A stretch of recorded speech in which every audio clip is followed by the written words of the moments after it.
Imagine a brand new virus that just appears out of thin air. One with a death rate that can hit a terrifying 75%. And it's smart enough to actually change how it attacks. Now, this isn't science fiction. This is the Nipah virus. And its story, well, it's a chilling look at just how easily a disease can leap from the animal world straight into ours. Okay, so let's set the scene. We're in Malaysia between 1998 and 1999.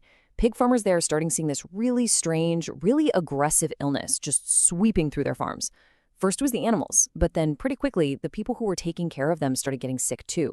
Something totally new and really dangerous was starting to emerge.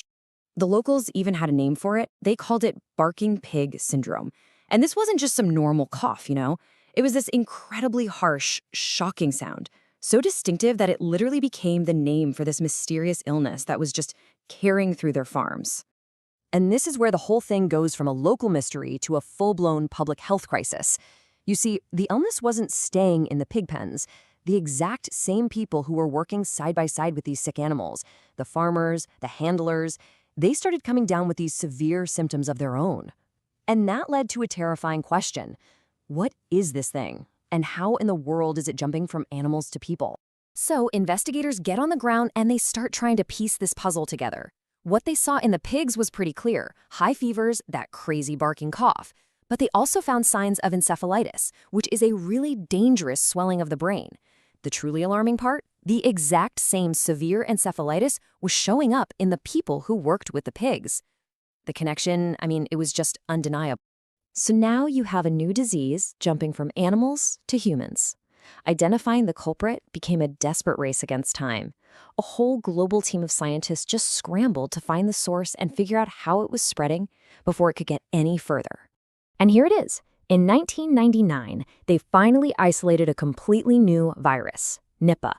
It was named after the village where the first human sample was collected.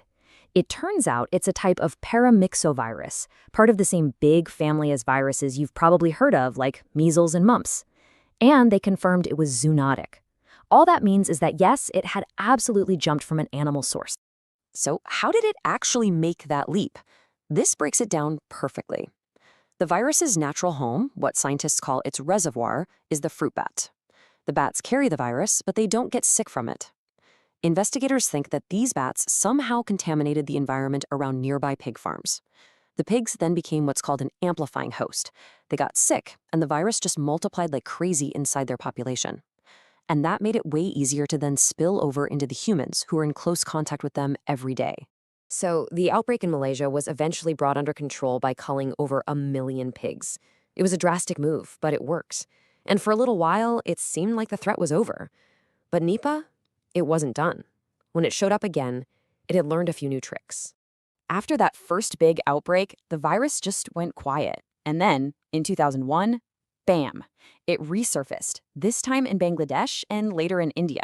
But something was different. These new outbreaks, which started happening almost every year, had zero connection to pigs. The virus had found a brand new way to spread. This comparison really shows you just how much this virus adapted. It's kind of brilliant in a terrifying way. In Malaysia, right, the path was simple. Bats to pigs, pigs to people. But in Bangladesh and India, the virus just cut out the middleman. The primary source was now direct contamination from the fruit bats themselves, most likely from people drinking raw date palm sap that bats had gotten into. And here's the kicker. This is where we saw clear, undeniable evidence of direct human-to-human transmission. Caregivers, family members, they were catching the virus from the people they were trying to help. So this new ability to spread directly between people, combined with just how severe it is, well, that makes Nipah a huge public health concern. So let's take a closer look at what this virus actually does to a person who gets infected. You know, the illness often starts out looking like something you just brush off as the flu. You get a fever, headache, muscle aches, maybe a sore throat. But it can get bad fast. The virus attacks the brain, leading to dizziness, confusion, and that acute encephalitis we talked about. And in the most severe cases, patients can have seizures and fall into a coma within just 24 to 48 hours. On top of all that, some people also develop terrible respiratory problems. All of this leads to the most important question of all, right? If you get Nipah, what are your chances of actually surviving? 40 to 75%. Let that sink in. In some of these outbreaks, that means 3 out of every 4 people who got infected died. Now, that number isn't set in stone. It can change from outbreak to outbreak, depending on things like how good the local hospitals are. But look, no matter how you slice it, a virus that kills nearly half the people it infects, and sometimes way more, is an incredibly dangerous pathogen. Okay, so you've got this deadly, adaptable virus out there. What in the world are we doing about it? Well, the fight against Nipah is basically a race to build up our defenses and to teach people in high-risk areas how to protect themselves. And this is the cold, hard reality of the situation. Right now, we have no specific cure. There's no vaccine to prevent it and no targeted antiviral drug to treat it.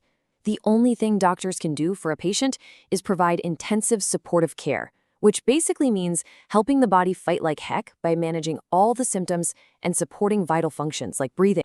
What this really means is that prevention is absolutely everything. And the steps are pretty logical once you know how the virus moves around. In places like Bangladesh, it means putting protective covers over the pots that collect date palm sap to keep the bats out.